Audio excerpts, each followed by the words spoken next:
Bismillahirrahmanirrahim. Assalamualaikum warahmatullahi wabarakatuh. Okey, kita sambung untuk topik seterusnya, iaitu Part A TBE Exam, bab yang ke-8, iaitu tajuk dia Pembangunan dan Penyeliaan Industri Takaful di Malaysia. Okey, apa yang kita boleh belajar dalam topik ini, iaitu bab 8 ni? Peranan bank negara. Okey, ramai orang yang macam nak tahu kan apa peranan bank negara untuk mengawal selia industri takaful ni. Lepas tu memahami peranan syariah, jawatan kuasa syariah, iaitu SC, okey. Dan juga PDPA yang berkaitan dengan PDPA. Lepas tu kita nak tahu juga berkenaan dengan peranan ombudsman. Ombudsman ni apa? Okey, bagaimana dia boleh membantu peserta takaful? Okey. So, kita pergi satu persatu topik-topik yang ada dalam bab 8 ini. Okey, dalam exam memang ada ditanya. Okey, dia bagi penyataan, so dia akan tanyakan penyataan ni refer kepada siapa? Bank negara ke, AC ke, dia akan tanya peranan tu juga. Okey, dia akan tanya peranan. Okey, so peranan bank negara ni ditubuhkan pada 26 Januari 1959 di bawah Akta Bank Negara Malaysia 1958. Okey, tugas bank negara adalah menerbitkan mata wang, bertindak sebagai bank dan penasihat kepada kerajaan Malaysia serta mengawal selia institusi keuangan, okey, sistem kredit dan dasar monetary negara. Kalau institusi keuangan ni untuk takaful ni dia di bawah institusi keuangan juga. Dia insurans takaful di Malaysia, bank-bank dan sebagainya. Okey, Akta Bank Negara Malaysia 1958 telah digantikan dengan Akta Bank baru iaitu 2009. Berkuat kuasa 25 November. Yang ni just general knowledge saja Okey. Akta Bank Pusat 2009, Bank Negara akan mengawasi pengendali takaful, pengendali re-takaful dan pengendali takaful antarabangsa. Maksudnya peranan Bank Negara ni dia kawal selia. Dia kawal selia company takaful, company re-takaful dan pengendali takaful antarabangsa. Dia yang kawal. Okey. Peranan pengawasan bank negara dalam hubungannya dengan industri takaful ni, dia buat apa? Untuk industri takaful, bank negara ni buat apa? Menjaga kestabilan industri takaful. Maknanya company takaful ni dia bukan simply nak buat bisnes ni dia perlu dapatkan kelulusan bank negara, kena kawal selia bank negara. Maksudnya tak boleh buat sebarangan. Dia menanamkan keyakinan masyarakat dalam industri takaful. Apabila company takaful ni dikawal selia oleh bank negara, maka masyarakat akan lebih confident untuk orang kata dia nak contribute modal. Maksudnya dia nak join takaful, confident, boleh bayar claim. Boleh bayar ke company ni? Okey. Ramai je orang tanya soalan, claim macam mana? Boleh bayar ke? You all, company takaful ni dia bukan company cekai-cekai. Dia company yang mempunyai modal berbayar yang besar dan dikawal sedia oleh bank negara. Mana boleh simply bayar tak bayar. Okey. Tugas bank negara lagi, peranan dia mempromosikan standard pengurusan yang kukuh dalam pengendalian pengendali takaful. Maksudnya dia kawal standard pengurusan. Okey. So, memastikan pengguna mendapat maklumat yang mencukupi untuk membuat keputusan. Maksudnya, bank negara akan pastikan company-company takaful ni dia betul-betul ke dia orang kata explain yang betul. Dalam polisi nyatakan perkara yang betul. Dalam polisi apa yang sepatutnya ada dia perlu buat dan perlu ada. So, bank negara pantau. Mengintegrasikan pengawasan di semua sektor ekonomi. Itu tugas bank negara. Okey? Ada dalam soalan untuk exam. Okey, kita pergi kepada Akta Perkhidmatan Keuangan Islam, IFSA, IFSA 2013. IFSA 2013 dia menekankan usaha keseluruhan pematuhan syariah dalam industri keuangan Islam melalui 4 dimensi, iaitu rangka kerja pengurusan syariah, standard syariah untuk setiap kontrak yang digunakan dalam transaksi keuangan. So dia kena ada standard.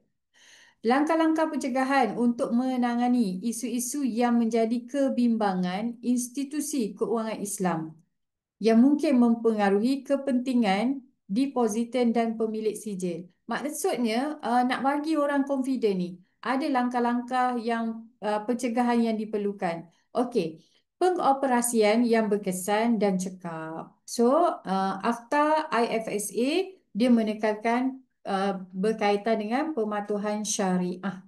Okey. Ni kita pergi perundangan Malaysia kerangka peraturan dan perlindungan pengguna. Okey, untuk melindungi pengguna. Dokumen dasar urus takbir syariah. Okey, Bank Negara dia telah menerbitkan dokumen dasar mengenai pengurusan syariah bagi institusi keuangan Islam berkuat kuasa 1 April 2020. Maksudnya Bank Negara ni dia kawal selia dari pelbagai sudut. Maksudnya kepatuhan syariah pun perlu dapatkan seliaan Bank Negara. So, inilah dia. So, institusi keuangan Islam dikehendaki memperlihatkan bahawa pengaturan pengurusan syariah mereka berfungsi secara efektif sesuai dengan saiz jenis perniagaan. Bank juga mengharapkan bukti penyelarasan yang lebih baik dalam mempromosikan budaya risiko pematuhan syariah. Maksudnya, dalam urus takbir syariah ni, perkara-perkara yang berkait dengan syariah. Sebab dalam Malaysia ni, ada 2 jenis insurans, ada 2 jenis protection, perlindungan, iaitu insurans dan takaful. Bila kita cerita bab takaful, dia patuh syariah. Jadi, Bank Negara menjaga perkara-perkara ni. Dia kawal selia untuk perkara-perkara ni dan inilah perkara-perkara urus takbir syariah tu tadi. Okey. So kalau kita tengok rangka kerja operasi takaful, TOF. Apa rangka kerjanya? TOF ni dikeluarkan oleh Bank Negara. Semua dikawal selia oleh Bank Negara. Apa-apa pun perlu dapatkan permission Bank Negara. Dan berkuat kuasa mulai 1 Januari 2012. Keperluan dalam dokumen dasar ini dibangunkan mengikut IFSA 2013. So, apa-apa jua dibangunkan guideline dia IFSA 2013. Dokumen ini menggariskan parameter yang mengatur keperluan operasi yang berkaitan dengan pengurusan dana takaful. Ini berkaitan dana, berkaitan dengan pemegang saham yang merupakan sebahagian daripada inisiatif kerajaan untuk menggalakkan pertumbuhan untuk perniagaan takaful ni. Dia nak perniagaan takaful ni grow grow. So adalah langkah-langkah yang dilakukan. TOF bertujuan, rangka kerja operasi takaful bertujuan untuk mencapai kecekapan operasi. So bukannya orang kata cekai-cekai company yang meniagakan perniagaan takaful ni tak Bukannya company yang kejap boleh bayar, kejap tak boleh bayar, tak. Dia company yang stable dan ada SOP yang dah ditetapkan. Okey. So, TOF meningkatkan kecekapan operasi, membina dana takaful yang bagus, menjaga kepentingan dan mempromosi. So, dia punya objektif dia. Okey. Kita pergi kepada perundangan seterusnya. Rangka kerja insurans hayat dan takaful keluarga. Okey. Apakah itu yang dimaksudkan dengan rangka kerja? Okey, rangka kerja dia. Bank Negara Malaysia telah mengeluarkan kerangka untuk insurans dan takaful pada 23 November 2015. So, tujuan dia untuk mempromosikan inovasi yang lebih kompetitif dengan mendukung tingkat profesionalism, transparansi yang lebih tinggi dalam menyediakan produk dan perkhidmatan insurans dan takaful. Dua-dua insurans dan takaful pun dikawal selia oleh Bank Negara dan Bank Negara dia telah keluarkan satu guideline lah guideline. Okey, guideline dapat dirangkul secara umum di bawah 3 tiang utama lah.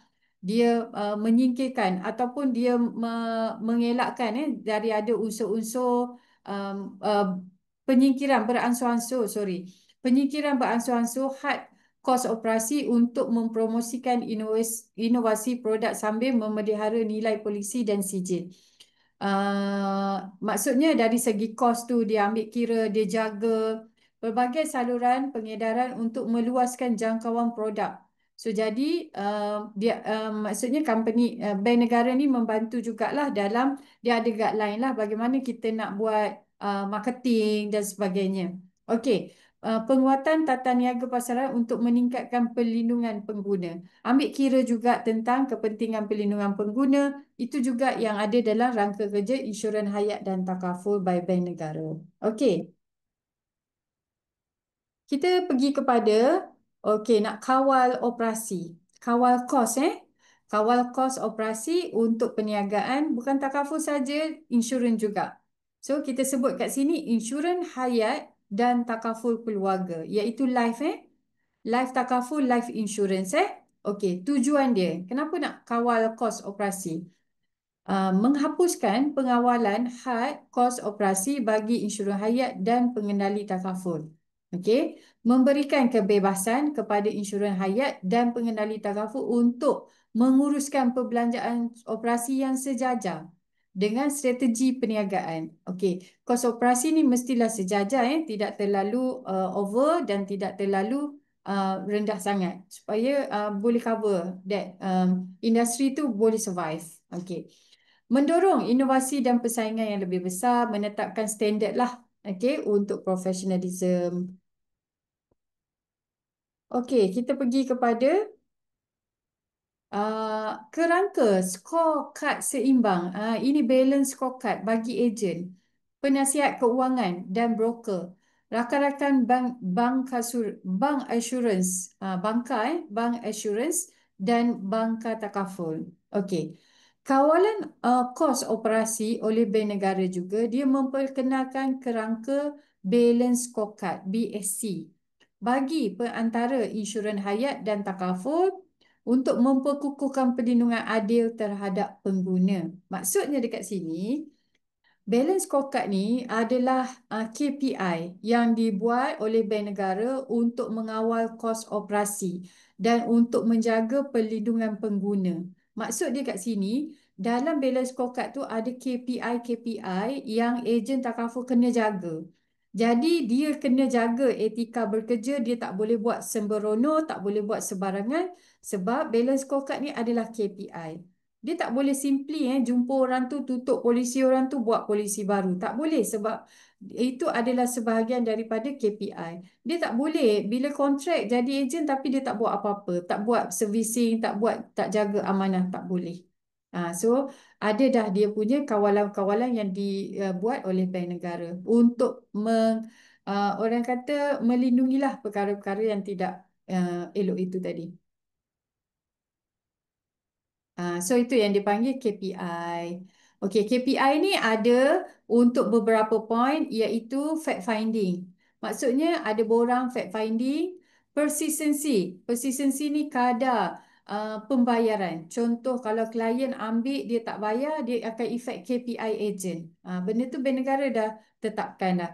Bilangan aduan, jika ada komplain yang diterima daripada klien, benda tu adalah juga sebahagian daripada KPI agent. Dan jam CPD. Ada 4 perkara yang berkait dengan balance scorecard untuk ejen ni. So 4 perkara ni. Okey, kita tengok AMLA. Okey, kita pergi seterusnya Akta Pencegahan Pengubahan Wang Haram, AMLA. Anti Money Laundering, AMLA Pencegahan pembiayaan keganasan dan hasil daripada aktiviti haram berkuat kuasa pada 15 Januari. Ada akta dengan tujuan untuk mencegah dan memerangi pengubahan wang haram. Contoh dia dapat duit daripada perniagaan haram lah. Jadi dia masukkan duit tu dalam perniagaan takaful. Contoh dia nak ambil polisi dia letak wang lamsam 100,000, 200,000 dengan tujuan nak buat pembersihan. Nak bersihkan duit tu. Yang tu ada akta di bawah AMLA. Okey. So pengubahan wang haram ni kalau kita tengok dia straight saja. Tujuan dia adalah dia nak menyembunyikan lah asal duit tu dari mana. Jadi dia park sekejap dekat takaful, tujuan dia nak mengelirukan. So benda-benda macam tu ada dalam akta yang mana ejen tak boleh ambil duit tu secara sebarangan.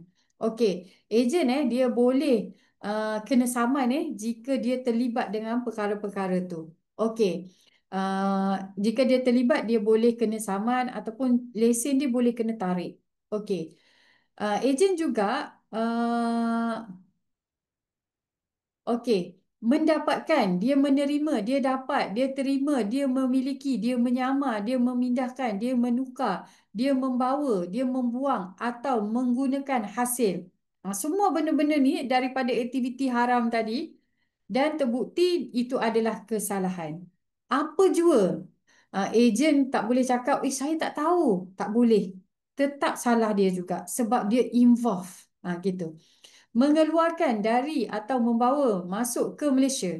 Dia bawa dari Malaysia, bawa keluar, dari keluar masuk ke dalam pun sama juga kalau terbukti ia kesalahan.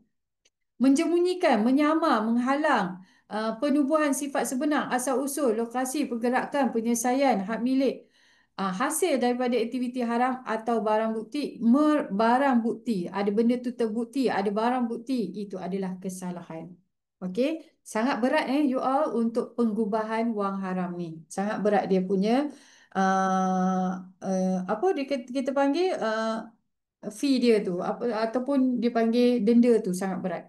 Okey, wang tunai daripada aktiviti haram ni. Macam mana kalau orang kata macam mana anti money laundering? Money laundering tu macam mana? Duit tu masuk dalam laundering process, masuk kat dobi. Contoh macam itulah dia bersihkan gitu.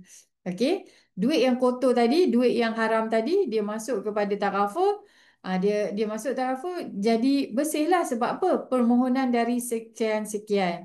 So bila dia nak keluar duit tu itu duit dia. Contoh padahal duit dari sumber-sumber yang haram. Okey, so itu dia.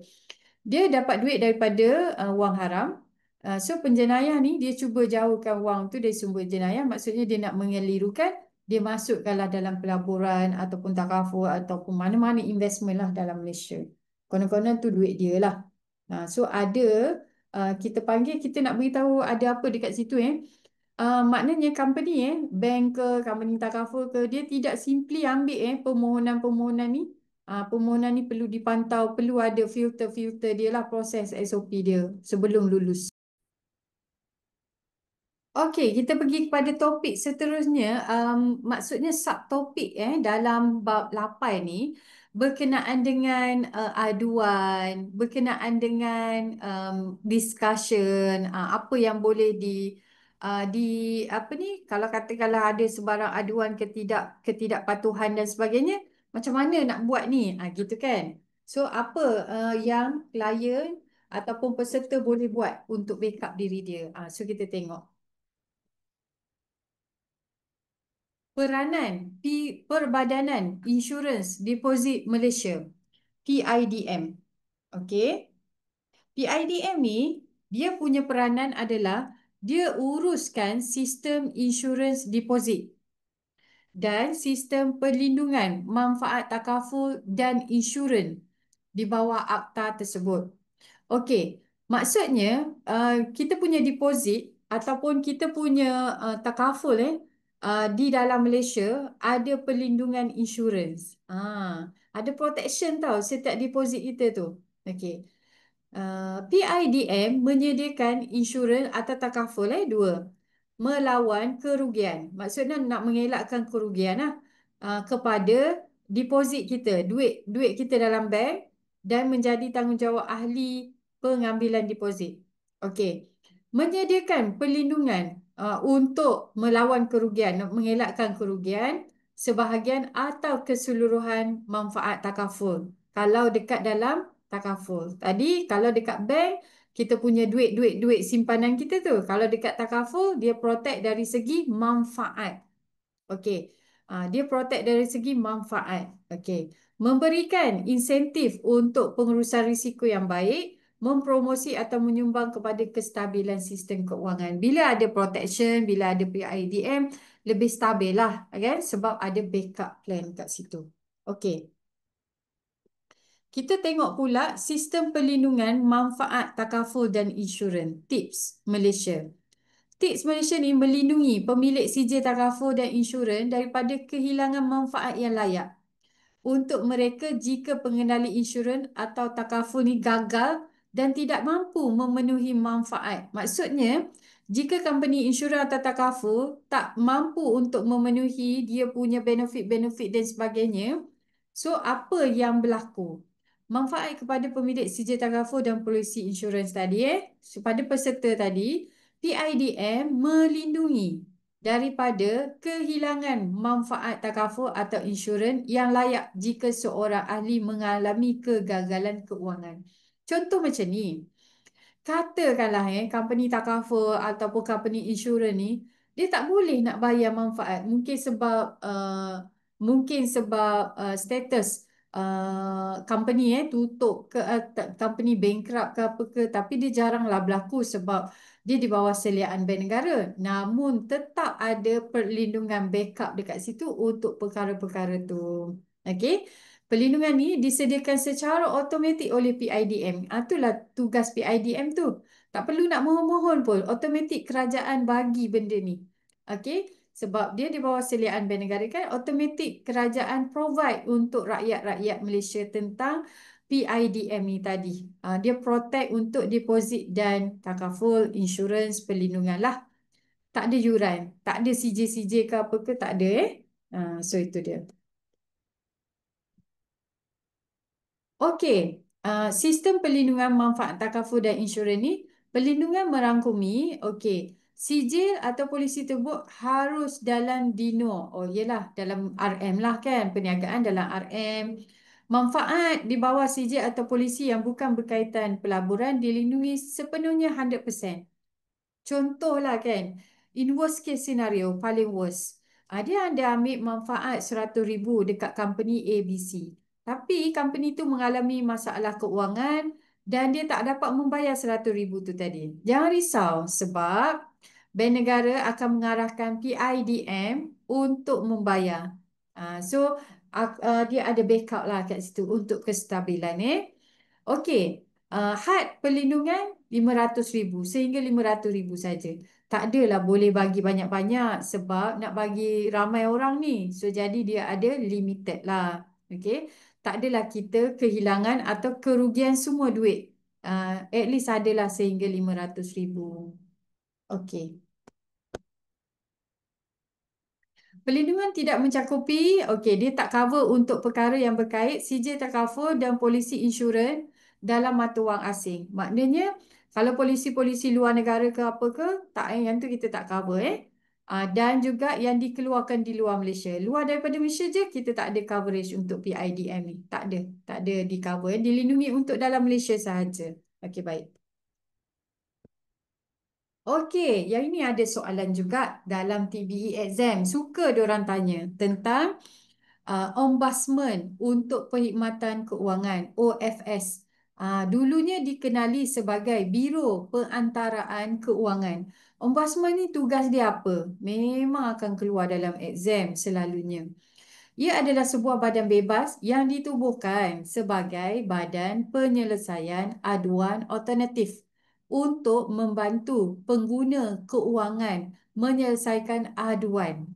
Pengguna kita ni semua adalah pengguna keuangan. Kita guna bank, kita guna takaful, kita pengguna untuk keuangan, perniagaan keuangan. Dengan penyedia perkhidmatan keuangan PPK merupakan ahli badan tersebutlah, okey? So, kalau ada perselisihan, aduan, komplain dan sebagainya. Untuk menyediakan pengguna keuangan dengan saluran yang betul untuk menyelesaikan aduan, komplain, perselisihan faham, ketidakpuashatian, semua itulah. Dan perkhidmatan yang disediakan secara percuma saja. So, kita boleh refer kepada ombudsman jika kita ada masalah-masalah berkaitan di atas. Untuk menyelesaikan aduan perselisihan secara bebas, tidak memihak kepada mana-mana. Ombudsman ni, dia bukanlah di bawah orang kata company takaful ke, dia ni backup klien ke, tak Dia ni tak menjebelahi mana-mana. Dia bantu saja menyelesaikan. Okey. Untuk berkolaborasi dengan ahli badan dalam menyelesaikan aduan. Dia collaborate, dia bantu saja. meningkatkan kesedaran mengenai perkara yang menjadi kepentingan bersama. So, tugas dia adalah, tugas ombudsman ni membantu untuk menyelesaikan pertikaian. Okey. Okey, apakah yang tidak dikendalikan oleh ombudsman? Ombudsman ni dia uruskan banyak perkara, tapi kena tahu yang tak diuruskan je, iaitu aduan atau perselisihan yang melebihi had monetary. Maksudnya, okey, untuk dia uruskan satu-satu kes tu mestilah ada limit, kan? Kalau di luar limit dia, dia bukan kelayakan dia lagi dah, gitu.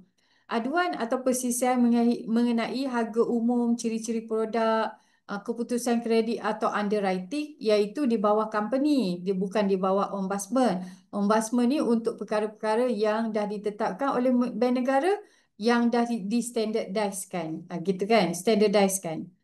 Aduan atau perselisihan mengenai piawaian, yang ini tak dikendalikan, jadual ataupun prinsip actuary. Ah, dalam perniagaan takaful jangka masa panjang, yang itu dia tak masuk campur untuk perkara tu, tidak dikendalikan. Dia juga tak mengendalikan aduan atau perselisihan faham yang telah difailkan di mahkamah. Kalau benda tu dah dibawa mahkamah, diorang dah tak boleh nak take over sebab bukan bidang dia lagi, so bidang mahkamah pula. Okey, aduan atau perselisihan yang dirujuk ke ombudsman ni selepas lebih daripada 6 bulan. Kan? 6 bulan so tak boleh dah. Kalau dah lebih 6 bulan tak boleh.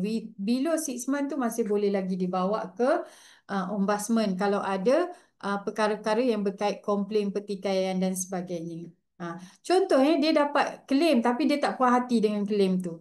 So dia tak boleh tunggu lama lah nak buat aduan. Dalam tempoh 6 bulan tu pergi je ke ombudsman. Kalau lebih 6 bulan dia orang dah tak layan dah. Bukan bidang kerja dia lagi dah. Okey, tu maksud dia.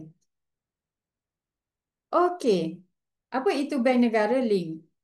Bank Negara Link ni berfungsi sebagai titik sentral bagi masyarakat umum, perusahaan kecil, untuk dia nak dapatkan respon yang cepat dan efektif lah berkait keuangan. So ada Bank Negara Link. So dia link lah antara, kita tak adalah direct pergi Bank Negara. So ada Bank Negara Link, seumpama macam ada customer service lah sebelum menghadap Bank Negara tu, dia tapis dulu apa benda yang nak diselesaikan tu. Okey. Bank Negara Link melalui pameran, kios layan diri, lampiran juga menyediakan pendidikan keuangan lah untuk dalam pembangunan negara kepada orang awam. Okey, Bank Negara Link, BNM Link ni, dia membantu menangani isu-isu dalam bidang perbankan, insurans, takaful, loan, SME, banyak-banyak benda yang dia uruskan lah. Yang mana di bawah seliaan Bank Negara. So, dia uruskan. Untuk dia filter dululah. Okey, yang ini ni semua topik-topik dalam ni dia akan tanya peranan-peranan setiap satu-satu organisasi ni. So you all kena jelas lah kena tahu sikit lah, hafal sikit ke gitu. Okey, kalau Biro Insurans Motor pula peranan dia apa? MIB ni. MIB ni dia nak pastikan sejauh mungkin bahagian RTO takaful operator sebagai pindaan adalah hadir. Oh, okey. Maksudnya dekat sini, Biro Insurans Motor ni, insurans yang kita duk buat insurans kereta, insurans motor tu dia adalah badan-badan yang kawal. So itu maksud dia. Dia mengendalikan bersama dengan kerajaan. Okey. Membuat pembayaran kasih sayang atau allowance kepada individu yang cedera atau tanggungan individu yang terkorban. Membuat panggilan atau mengenakan yuran kepada ahli bagi membolehkan biro ini melaksanakan tanggungjawabnya. Ini straight sajalah MIB ni. Okey, PDPA pula. PDPA ni apa? Orang selalu sebut PDPA, PDPA. Penting juga kan? Okey. Akta Perlindungan Data Peribadi 2010, PDPA. Tapi dia berkuat kuasa pada bulan November 2013. Akta tu 2010 tapi berkuat kuasa 2013. Maksudnya, dia adalah akta. Bila ada akta, dia termaktub dalam undang-undang. Okey, tujuan PDPA ni dia melindungi data peribadi orang awam. Sebab tu tak boleh simply-simply kita nak post status tentang orang ni, kita nak kecam orang tu, nak kecam orang ni. Post kita tentang maklumat orang, kita pergi post dekat sosial media, tak boleh. Sebab mereka boleh sue kita. Gitu. Sebabnya jangan sekali-kali kita pecah amanah dalam menjaga orang punya PDPA, so boleh kena saman. uh, Apa ni, melindungi data sensitif, memudahkan perdagangan antarabangsa, memudahkan, tujuan dia ni memudahkan perdagangan antarabangsa. Bila PDPA ni dikawal selia, dikawal, jadi kalau yang buat perniagaan yang luar tu, so lebih safe lah, melindungi hak pengguna. Okey. So, akta pengguna data mesti mematuhi tujuan prinsip perlindungan ni. Okey, bila akta tu ada, kita kena fahamlah apa yang perlu dipatuh. Okey, data peribadi hanya boleh diproses dengan kebenaran yang jelas je. Contoh kalau kita nak guna, contoh orang bank, dia ambil data pendeposit dia, dia guna data tu untuk tujuan bisnes-bisnes dia yang lain. Tak boleh tau, benda tu salah. Dia mesti kena dapatkan keizinan. So PDPA. Perasan tak kalau kita isi borang apa-apa, tiba-tiba ada borang PDPA satu. Maksudnya kat situ dia kata memberi kebenaran kepada bank atau syarikat untuk menggunakan apa-apa. You all pun sign tanpa baca. So maksudnya you dah beri kebenaran, you tak boleh kata mana dapat maklumat saya? Tak boleh. Sebab benda tu dah sign. Okay. Notis dan pilihan. Subjek data harus diberitahu melalui notis bertulis, tujuan pemprosesan data tersebut. Semua ni kena inform lah. Data peribadi tidak boleh didedahkan untuk tujuan selain daripada perkara yang dibenarkan sajalah. Dia berkait dengan security lah kan. Gitu. Benda yang tak boleh nak orang kata tunjukkan secara ataupun kongsi secara sebarangan.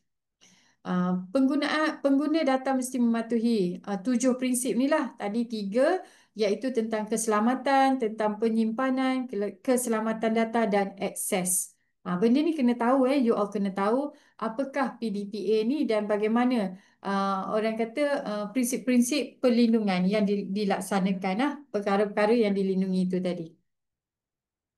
Kalau macam keselamatan pula, langkah-langkah yang diperlukan untuk melindungi data peribadi dari salah guna lah, salah guna, dimanipulate, gitu.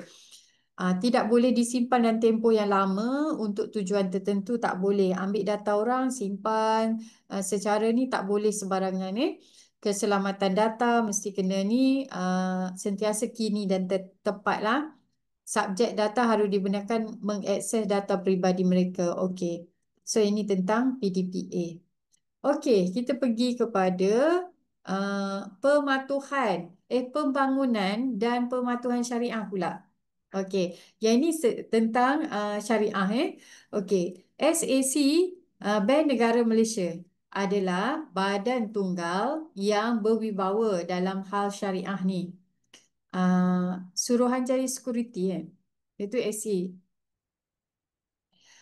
SAC ni ataupun SC lah, benda yang sama lah kan, Suruhanjaya Security. Okey. Dia pembangunan dan pematuhan syariah. Maksudnya dia menguruskan dalam berkait pembangunan dan pematuhan syariah tu tadi.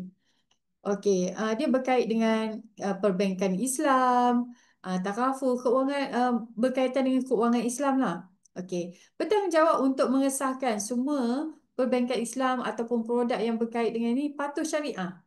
Produk Islamik ni patuh syariah. Itu tugas SAC ataupun SC, Suruhanjaya Security, Bank Negara dan Bank Negara.